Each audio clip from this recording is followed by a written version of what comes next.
Hello, good morning, students.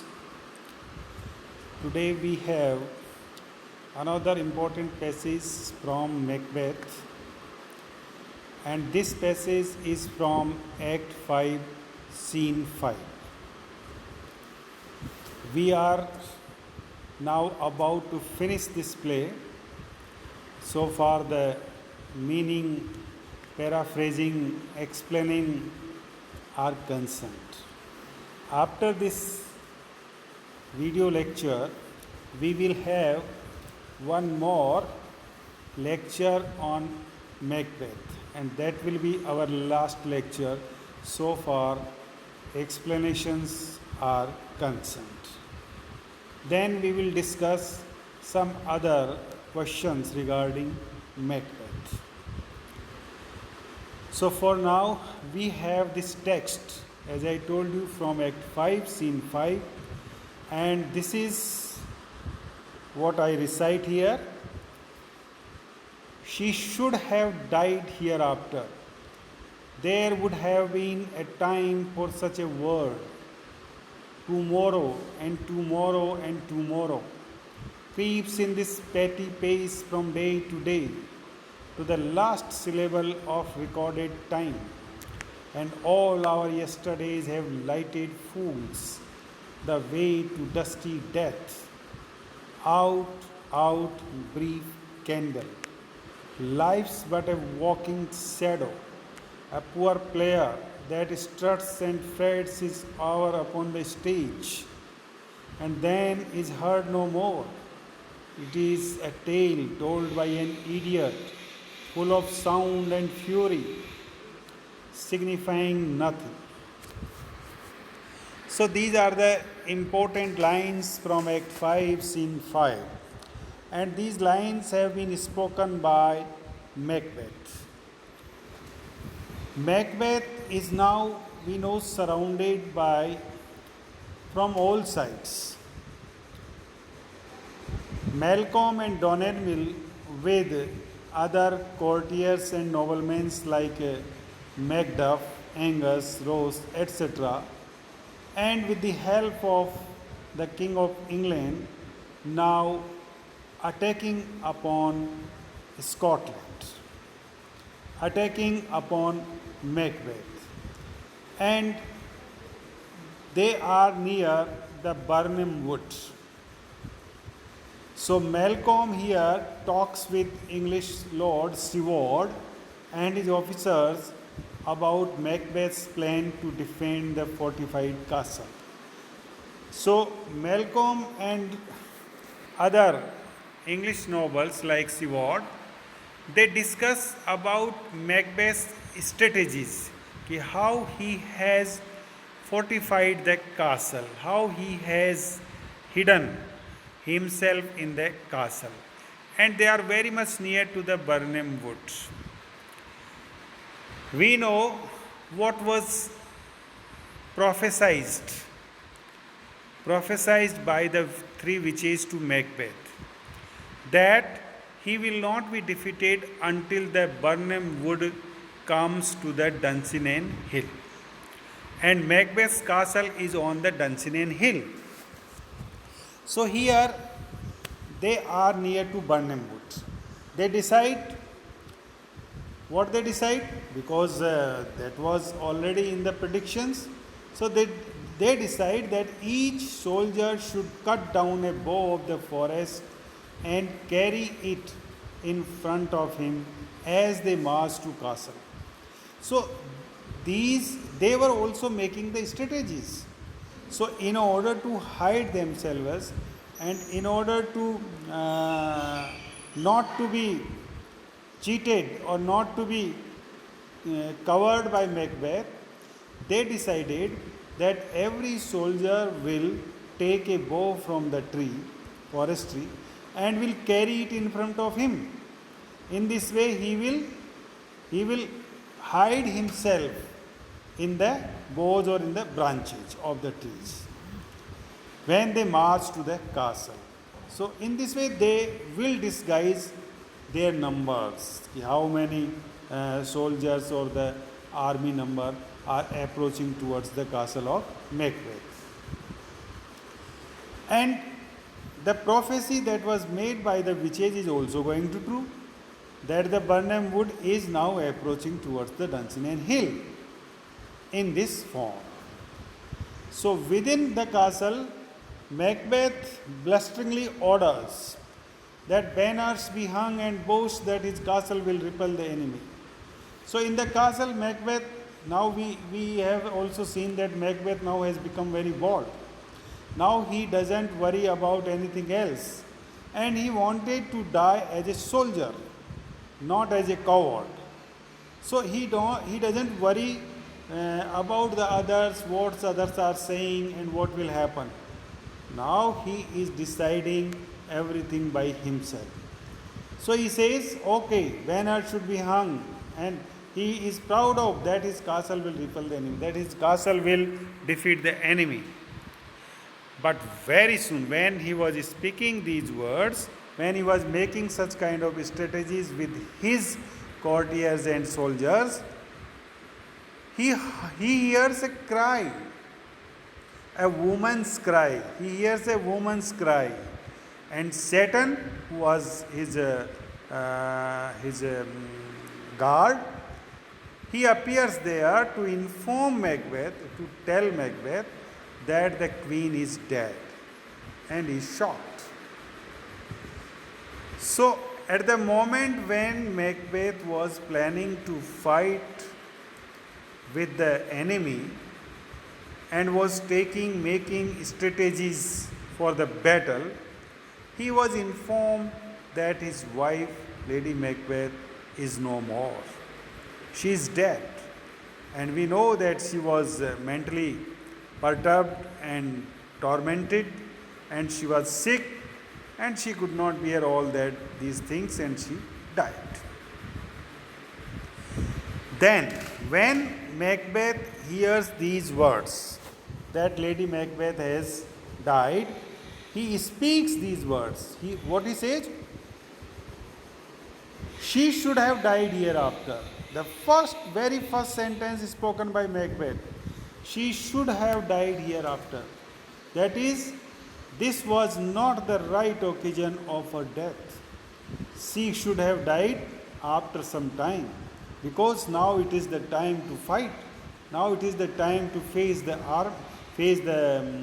battle and the enemy. But he doesn't bother about this information, just only saying this line, this sentence. He doesn't bother that his wife has died, but he just clears everything, speaking just only single sentence. So he says that it would have been more suitable occasion for receiving such a news. Then he speaks. Then he speaks his philosophy of life, what he thinks about life. He says, our life passes on slowly from day to day. Tomorrow is swallowed up in yesterday. So we are passing our life by day, and tomorrow is swallowed up, galloped up, निगल लिया जाता है, ख़त्म कर दिया जाता है. तो आने वाला जो कल है वो बीते हुए कल में बदलता हुआ जा रहा है जल्दी जल्दी. Until the whole span of life is run through. And in the same way, our whole span of life is running through. So the tomorrow is now becoming the yesterday. And in this way, day by day, the days are slowly going on and passing on. He says, every day that passes away carries us as fools further on the way to our grave. So every day that has gone, that has passed away, has also carried us like fools towards the grave. That is, we are also moving towards the grave. Every day that is passing is moving all of us towards the grave, because we are completing those days, because that our life is now decreasing, it's not increasing. and we are moving to the grave.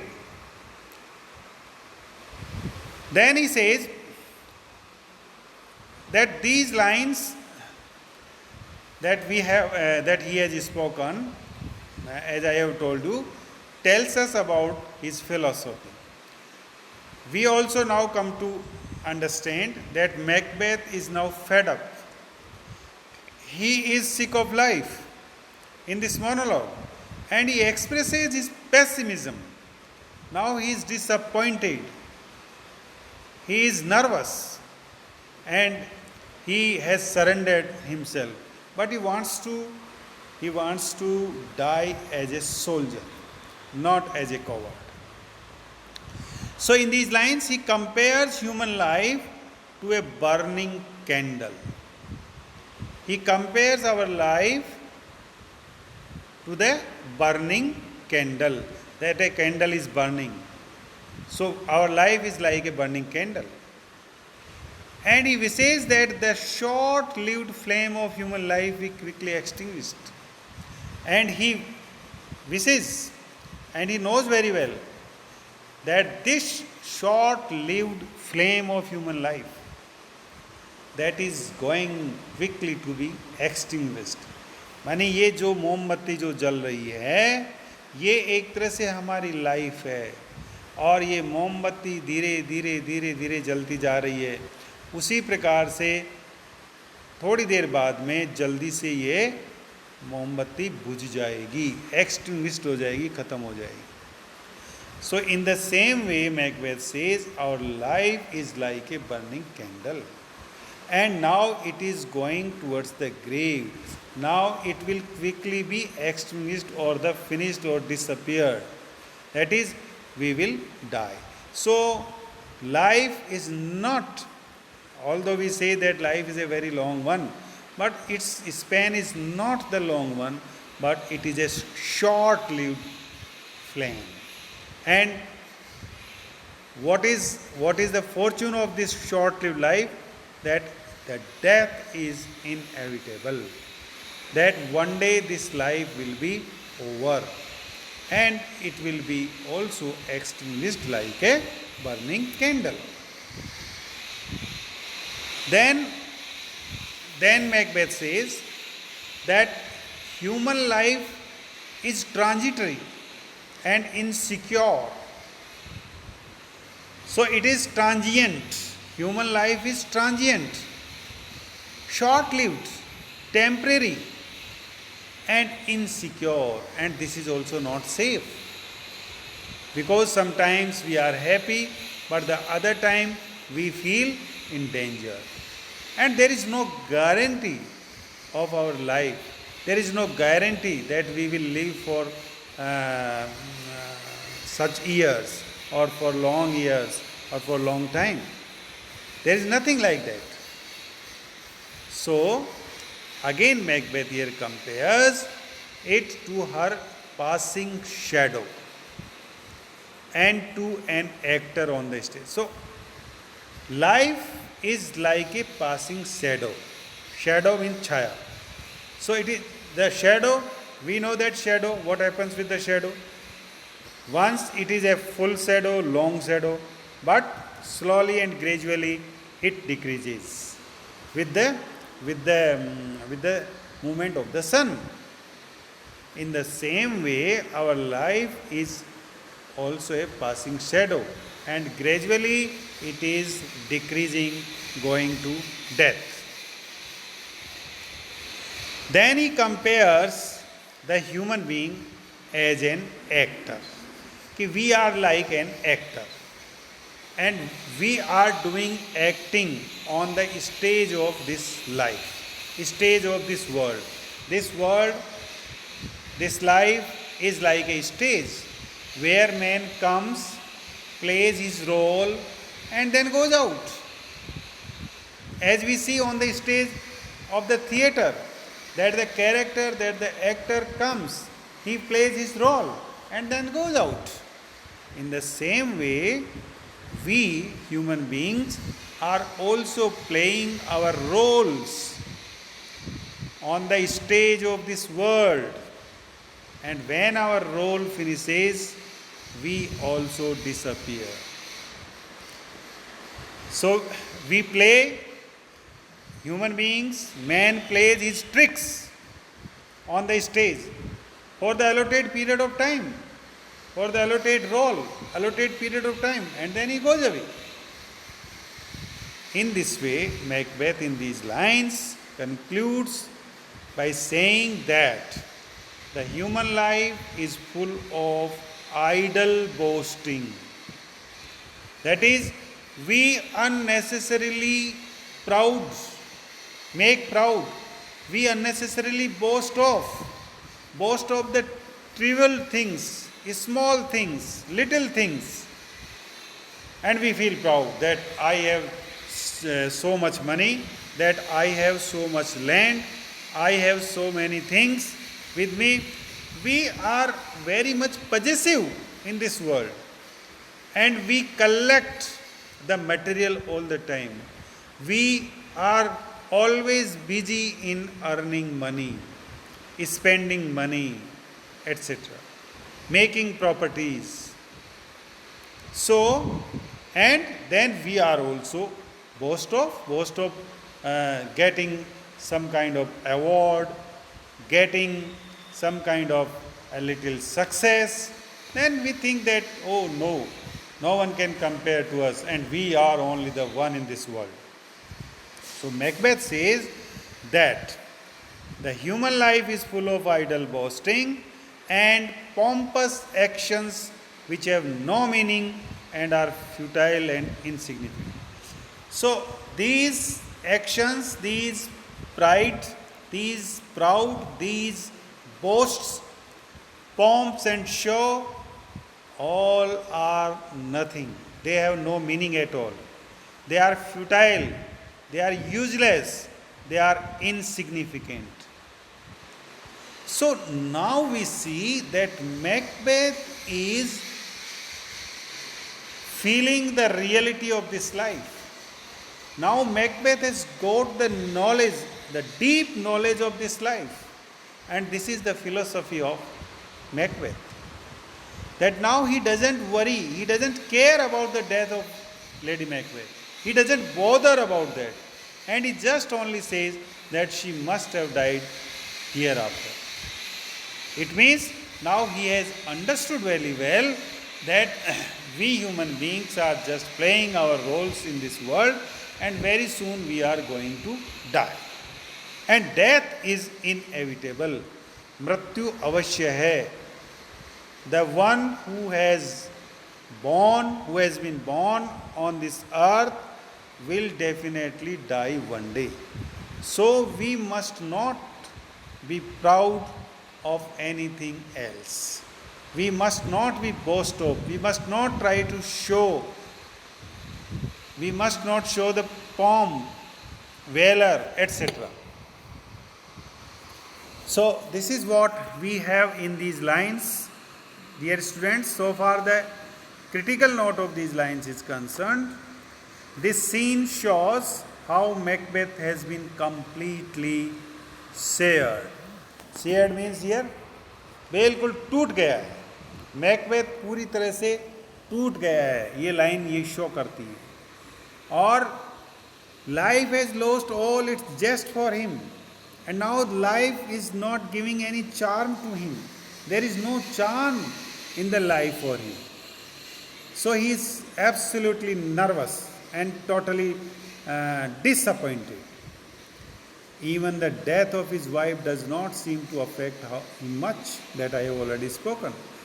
He doesn't bother about the death of his wife, because there can be no loss when life itself signifies nothing. Because now he believes that there is no loss at all, because life is insignificant. There is nothing significant in this life.